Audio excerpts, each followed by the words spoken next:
everyone. This is Les Sulgrove, Statewide Housing Analyst for the Iowa Realtors with the July 2025 report.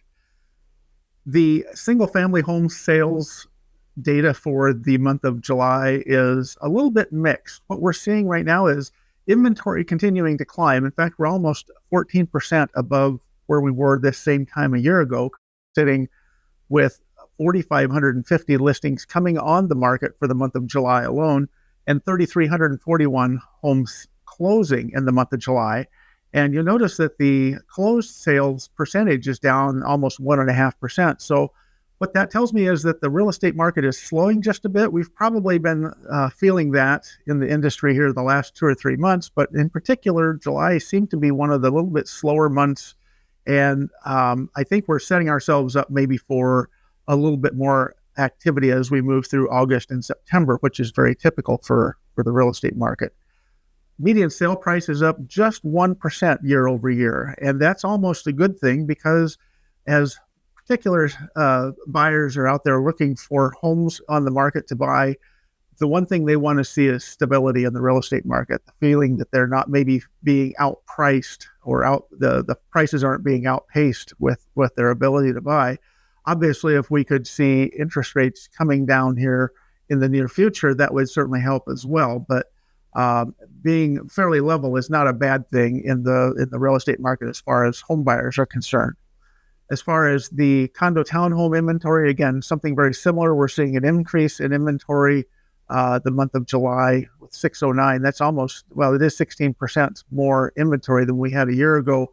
However, sales are really lagging in the closed sale category, down 7.1%. And so let's take a quick peek at what this looks like from the overall market review. And we're just going to look at single family today. Just a reminder, and I'll show you where you can find this. You can look at the data for single family, residential, condo townhomes, or land, or you can combine all three of these and see an overall report of the market. Additionally, if you want to take a look at a specific a county within the state of Iowa, you can do that, or set up multiple counties to see a market area. And of course, you can drill down to individual cities as well. So this report shows a little bit different reporting. Now, this is year over year, so the numbers aren't going to match what we just saw on the first graphic, because these numbers are year over year numbers versus what happened the previous month.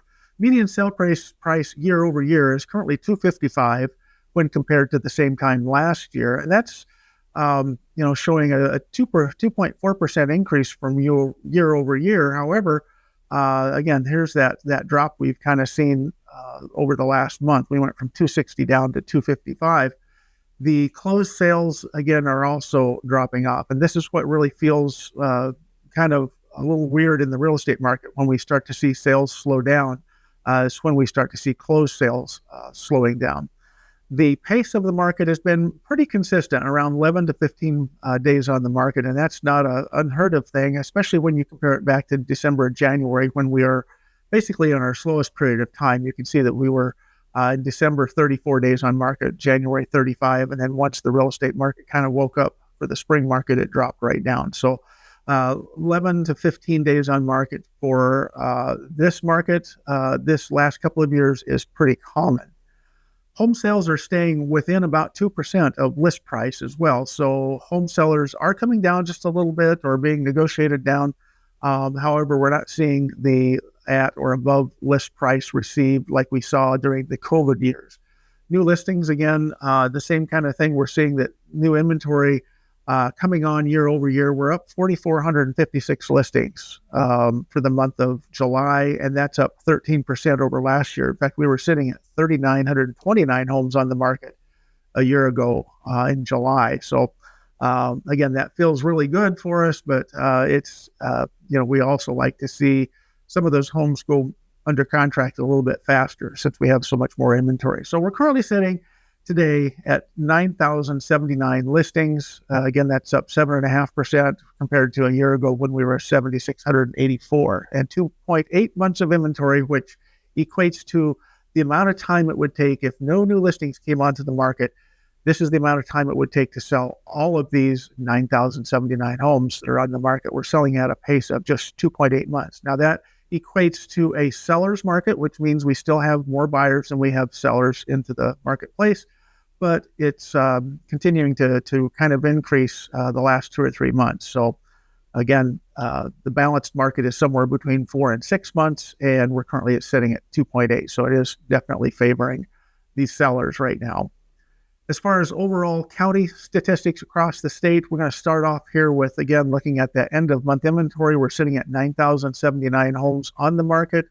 The map over here, you can kind of hover over this. If you're on the website, you can hover over and see an individual county's inventory. In fact, when you get to, let's say, Polk County, and you click on that graphic, it looks at the single family homes that are currently on the market in Polk County versus the entire state. And we can reset that to the entire all the state of Iowa here.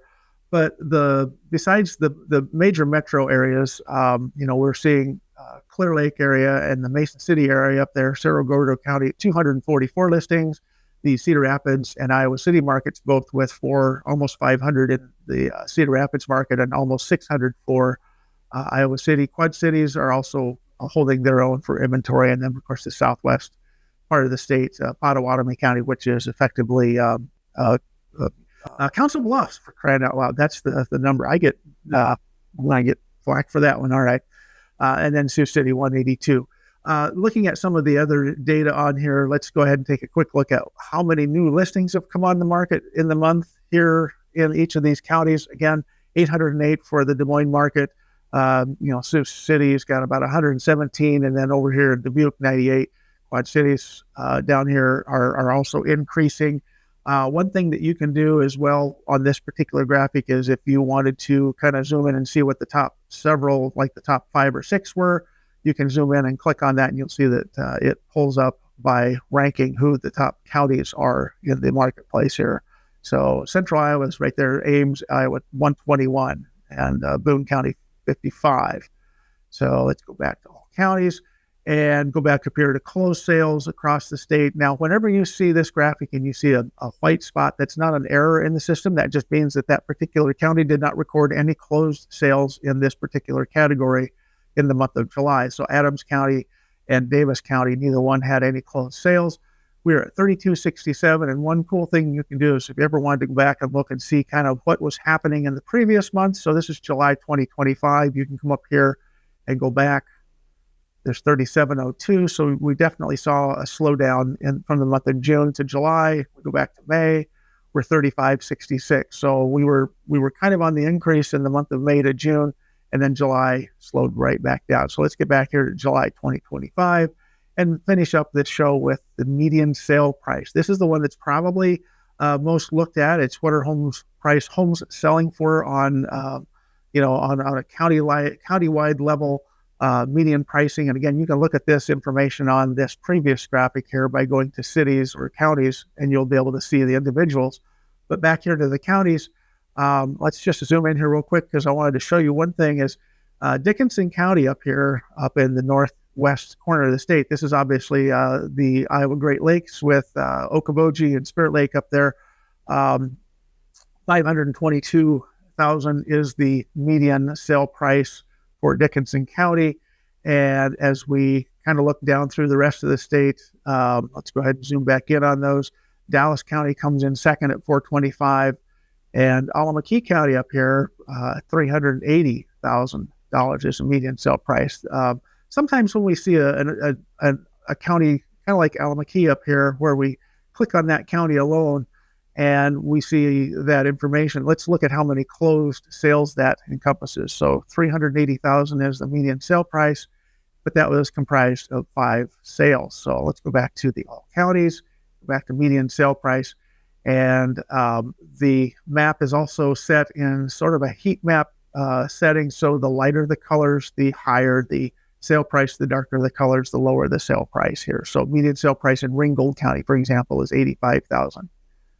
All right, so where do you find all this data every month? You simply go to iowarealtors.com and come over here to the news and stats, click on housing, or the direct URL right up here is iowarealtors.com/housing-stats, and that will take you to the website here where you can look at this information all on your own. Again, it's It comes up with the state map, and if you are interested in seeing, for example, the rest of the graphics, just click on this graphic here or this link right here, Iowa statistics information. It pulls you down to that graphic that we saw in the very first part of the show, and then you can scroll on down. And again, remember, you can select this particular data by going to the specific county. So, for example, Benton County, if you wanted to see what that looks like, median sale price for Benton County is $198. So, anyway, that is the show this month. My name is Les Sulgrove. I am the statewide housing analyst for Iowa Realtors. I hope if you have any questions that you'll reach out to me, and we'll talk to you all again next month. Have a safe August and enjoy the state fair.